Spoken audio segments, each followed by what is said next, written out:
Now this video has been in high demand, and to be honest, after seeing these watches myself online, I kind of understand it. Yeah, this has to be the most requested watch for me to take a look at in 2026 so far, and it's from Casio. There we go. Indeed, this is the follow-up to their pretty successful first ever automatic watch. So this is their second bite of the cherry, and the code name for this one, aptly, is EFK 200D. The previous one being EFK 100D, or they do have a weird 110 version as well. But either way, you'll notice I've got two of them here, and that's frankly because I was spoiled for choice. I think the colours, at least online, looked better on this one than on the first watch. So I'll whip these open and I'll show you which ones I've gone for. I'll link both of these, by the way, in the video description if you want to check them out for yourself. I did purchase both of these with my own money from the Casio website.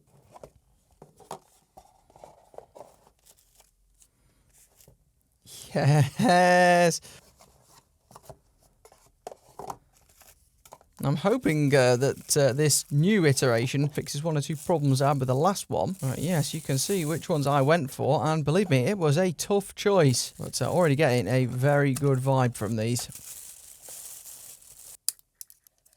Now, despite these being some of the slightly higher-end Casio watches, they still come in this standard packaging. But yeah, meet the new Casio Edifice EFK 200D. And straight out of the gates, definitely think this has a much punchier dial than the last one. Either that, or the crystal is just affecting it less, as this has much more verve and saturation to it. So yes, as you can see, the two I went for was the blue version, and then this quite unusual gold and brown version here, which I thought also looked quite interesting too. Not often you can get a gold metal Casio, and a bit more of a moody look with this one. Do like it. I think maybe it's a little bit darker in person than it looks online, or at least the dial is. But these are really pushing the boundaries. Just had a really close-up look there. And I think the texture on these is a bit more impressive than on some of the other versions. And that's one of the reasons I wanted to take a look at these two, was because Casio again has led with that flagship model having the forged carbon dial. And I'm sure plenty of people will cover it. But this time, rather than go with like a faux forged carbon look for the rest of them, they've instead gone for more of like a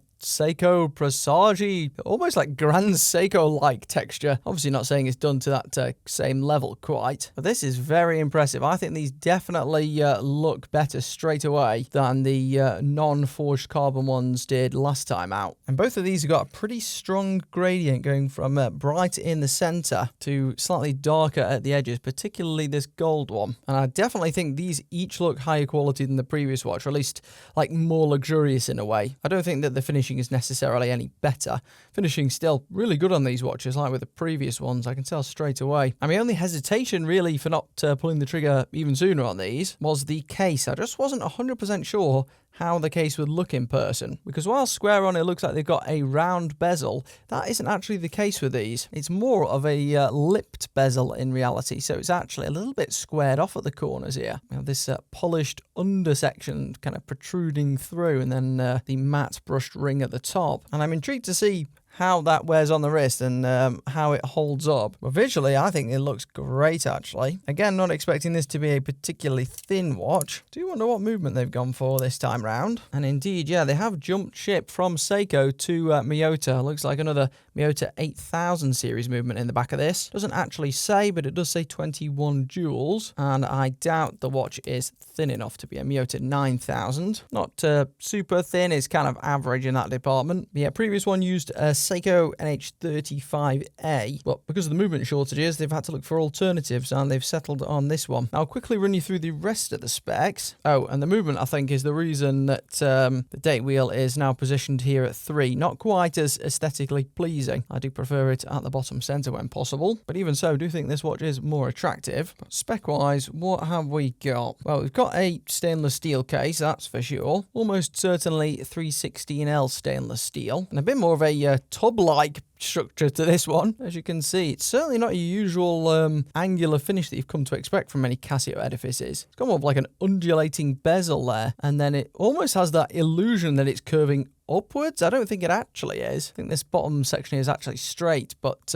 Almost looks like it curves upwards. And very reflective. You can see my ugly mug in there. Perhaps not as a complex array of finishing this time, but we do have some very fine polishing at the edges of these central end links here. And in effect, this is an integrated bracelet watch here. Now you can actually remove those end links. You'll see just there, but it would be very limited. It'll have to be pretty much a custom strap only for this. Do have what appear to be solid steel links again, so nice job Casio on that one. And it's the same deal as last time on the Clasp 2. These parts will somewhat be reused from the last one, although bracelet style is a little different. Generally, I think I prefer this, but yeah, you only get one micro adjustment hole, so you might have to strike it lucky with the fit. Maybe these links are a hair smaller than last time, could be useful. Do have a fairly decent milled clasp there. And one positive of this unusual shape, at least for small wrists, is that these lugs do taper off rather steeply, because the last one came out at a much flatter angle, I think, which made the watch wear a lot larger on wrist. Maybe won't be the case this time. These give you the ability to go almost straight down without anything jutting out in the middle. Crystal on this one looks flat. Apparently sapphire crystal on this one. I'll definitely have to give this a test again in natural light, because that's where the last one really succumbed. Maybe a fractional bit of a scratch there on the bezel. But one thing that may help is just having those slightly punchier, higher contrast dials. Not to mention that they've almost got like a lacquer effect to them. It's hard to tell under this light, but they've got like a glossiness to the surface actually, as if they've got like a slightly enamel finish, which I think makes them definitely look slightly higher quality. The rest of the designs may be a bit more predictable though than last time out, despite overall the rest of the construction being at a similar level. Has got 100-meter water resistance, by the way. You can see the Miyota movement there through that exhibition case back, which is a screw back. Overall, definitely enough water resistance for the vast majority of you. And the crown on this one, I think, yeah, just the same as last time, is a simple push-pull configuration. 2 steps to adjust the time, and then the first step lets you just tinker with that date wheel there. So nothing overly complex. But yeah, very impressed overall. Ironically, it doesn't look too different from the Addy skin watch I've been looking at quite recently. But I'll give you a close-up, and then we'll measure her up and see how she sits on my arm. I suspect this blue might be the most popular in the range, just because well, blue tends to be pretty versatile, and this one's got that highly textured, almost flecked finish to it, which I think a lot of people are going to like. Definitely looks higher end again than the price tag.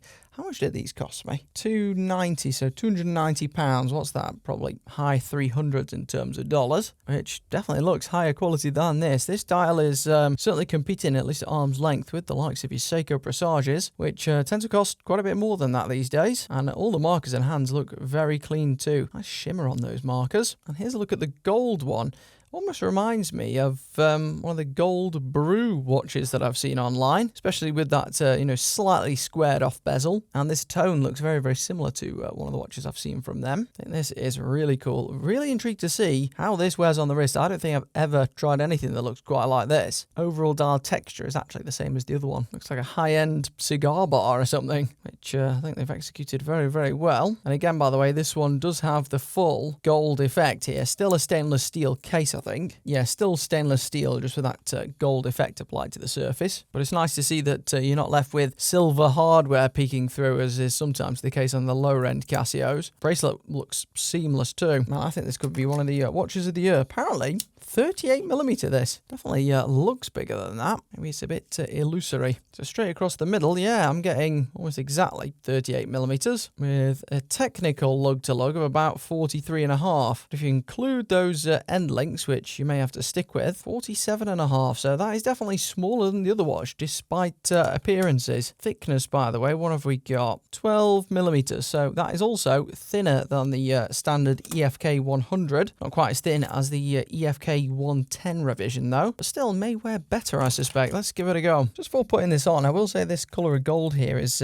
definitely towards the less saturated end of things. A bit harder to tell on camera, but definitely in person. I'd say it's like a third of the way to silver, actually, which is especially noticeable on the bracelet for whatever reason. But you don't get the tacky super gold look like you get with some of the really cheap Casios. And yeah, definitely wears better than the other one, or more compactly for me anyway. And on the wrist, this thing looks slapping for 290 quid. I've been waiting for another really good watch to come along this year that may challenge my top 20 watches of the year list, and I suspect this may be one of them. Looks really cool and slim enough, I'd say. I do wonder what that Goldilocks zone is when it comes to thickness. When do you get to slim enough? Well, this one passes that test in my opinion.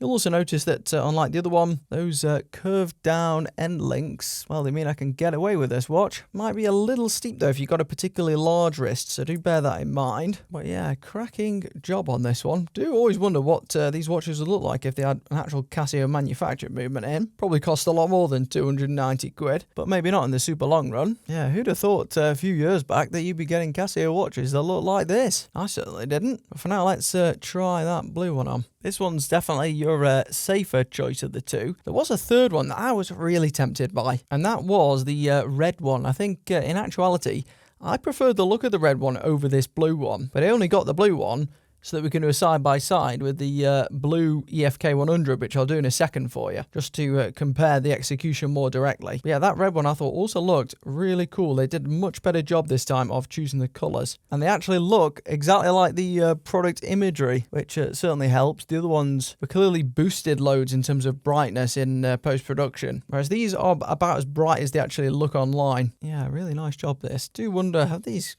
Yeah, they have got some luminescence there on the hands. We'll give that a test. And we'll also just triple check that this is sapphire. Imagine Casio lies about the crystal on their new watch. Boom.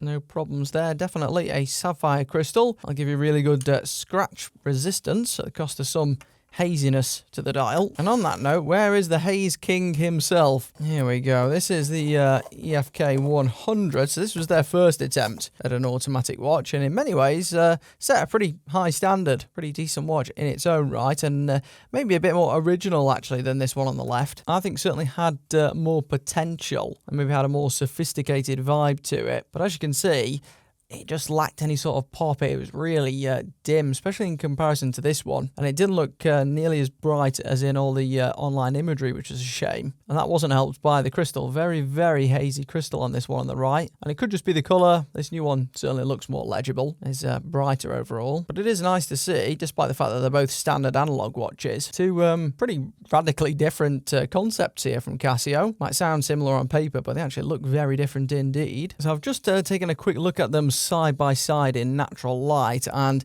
yeah, this crystal is still not very good, still pretty hazy, but just because the dials are a bit brighter on these, or higher contrast, I think you can get away with it a bit more. Not sure how it would be on the gold one. We'll have a look at that in a moment. But yeah, still room for improvement in that regard. Maybe that's one of the reasons they brighten this particular one up, to try and counteract that a bit, and then they can save money on the crystal. Let's see how it holds up in low light, see if it's any better than the other one, because this EFK 100, the other area it cut costs, was the crystal, and then it was the luminescence or lack of it. And the last one set a pretty poor precedent, so I'm not expecting great things here. As you can see, the only area with any lume applied is the very tip of each of the hands. And let's see if it can outdo its predecessor. It'll probably be a bit more legible just because there's more lume there, which, yeah, I think is definitely the case. It's slightly better than the previous one. Overall, still definitely subpar for a watch at this price. But yeah, that's a quick first look at this new Casio Automatic, their second mechanical watch, the EFK 200. And I think this is a marked improvement, actually. I think in a number of different ways, they just have that va-va-voom a little bit more. Even though the other watch maybe had more potential, I think this one's able to extract closer to the maximum of its potential. I'd love to know what you guys think in the comments below. Both of these are linked in the description. Which do you think is better between both of these and the last one?